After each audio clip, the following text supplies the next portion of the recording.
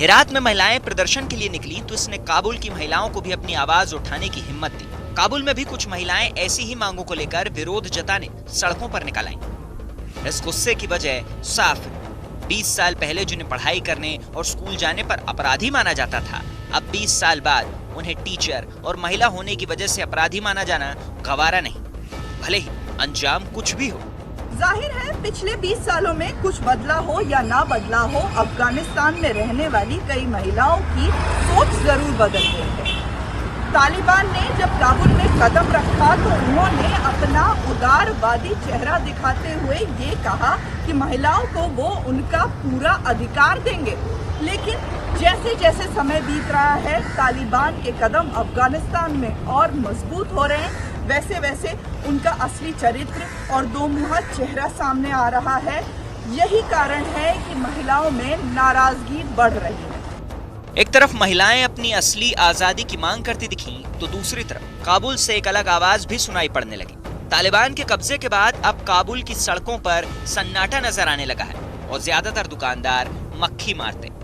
चहलकदमी है तो हथियारबंद तालिबान लड़ाकों की बस, वरना तो शहर में बर्बादी और अमेरिका की छोड़ी कुछ निशानियां ही दिखाई पड़ती हैं। लेकिन इसके बावजूद मजहब के नाम पर तालिबान के आने से कुछ लोग खुश हैं। I'm happy because this is an Islamic country. We are Muslims and Muslims don't like invaders. People were martyred in last 20 years for Islam.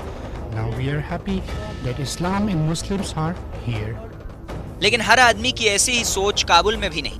कारोबार चौपट होने, बैंकों के बंद होने और तालिबान के डर से लोगों के घरों से बाहर न निकलने का असर आने वाले दिनों में क्या हो सकता है, इस अंदेशे ने ही कई लोगों को चिंता में डाल दिया है। Our business has been hit hard. People do not come to buy things.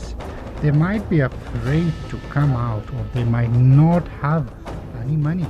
Our business has suffered a lot. There are also lots of issues with banking services. Only the central bank is open. The rest of the banks are still closed.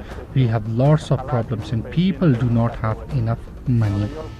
Taliban राज का सोच सोच कर ही कुछ परेशान है, तो कुछ लोग खुश भी हैं। लेकिन इन सब से हटकर कुछ लोगों को मुल्क के लोगों की जान की फिक्र है। बदले हालात में देश की माली हालत खराब है और इसका सबसे बड़ा असर हेल्थ सेक्टर पर पड़ रहा है।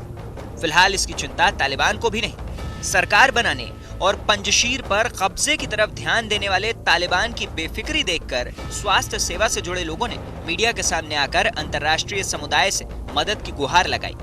इन लोगों का कहना है कि अंतर्राष्ट्रीय मदद के बिना अफगानिस्तान में स्वास्थ्य सेवाएं ठप पड़ जाएंगी और हजारों बुजुर्ग, महिलाएं और बच्चे इलाज के बिना मर जाएंगे। अमेरिकी सेना की वापसी के बाद अफगानिस्तान पर काबिज तालिबान अमेरिका के उन्हीं हथियारों के दम पर बड़ी ताकत बन चुका है जो हथियार कभी उसके खिलाफ गरजते थे, जो हथियार कभी तालिबानियों के काल हुआ करते थे। तालिबानी आतंकी अब उन्हीं हथियारों की नुमाइश कर रहे हैं। काबुल और कंधार की सड़कों पर एक बार फिर बड़ी संख्या में टैंक और बख्तरबंद वाहनों का काफिला निकला। ये सभी टैंक और वाहन अमेरिका के हैं, लेकिन अब इनकी कमान तालिबानी आतंकियों के हाथों में है। ये आतंकी ताकत की वो नुमाइश है जो अपने ही देश के लोगों में एक बार फिर इस बात का खौफ भर देना चाहती है कि हम वही तालिबान हैं जो 20 साल पहले थे, बल्कि अब और भी ज्यादा ताकतवर हो गए हैं। और तबाही मचाने वाली वो ताकत इस बार अमेरिकी हथियारों से लैस है। अफगानिस्तान की आर्मी को जिन हथियारों के दम पर तालिबानी आतंकियों का मुकाबला करना था, वो मैदान और अमेरिकी हथियार दोनों छोड़कर भाग खड़े हुए। इसलिए तालिबानी आतंकियों ने अब काबुल से लेकर कंधार तक और जमीन से लेकर आसमान तक अमेरिकी हथियारों, हेलीकॉप्टर और बख्तरबंद गाड़ियों पर तालिबानी झंडा लगाकर ये बता दिया है कि सब कुछ अब उनके कब्जे में है। ये मंजर अफगानिस्तान में तालिबान सरकार के आने का ट्रेलर है। वो सरकार जिसे अपने जनता की भूख, प्यास और जरूरतों की फिक्र कम और अपने देश के आम लोगों के दिलो दिमाग में खौफ भरने का जुनून ज्यादा है। यही नहीं, तालिबान अफगानिस्तान पर अपने कब्जे की जीत की खुमारी में मग्न है। अमेरिकी हेलीकॉप्टर पर तालिबान का झंडा लगाकर आसमान से बधाई संदेशों की बारिश की जा रही है।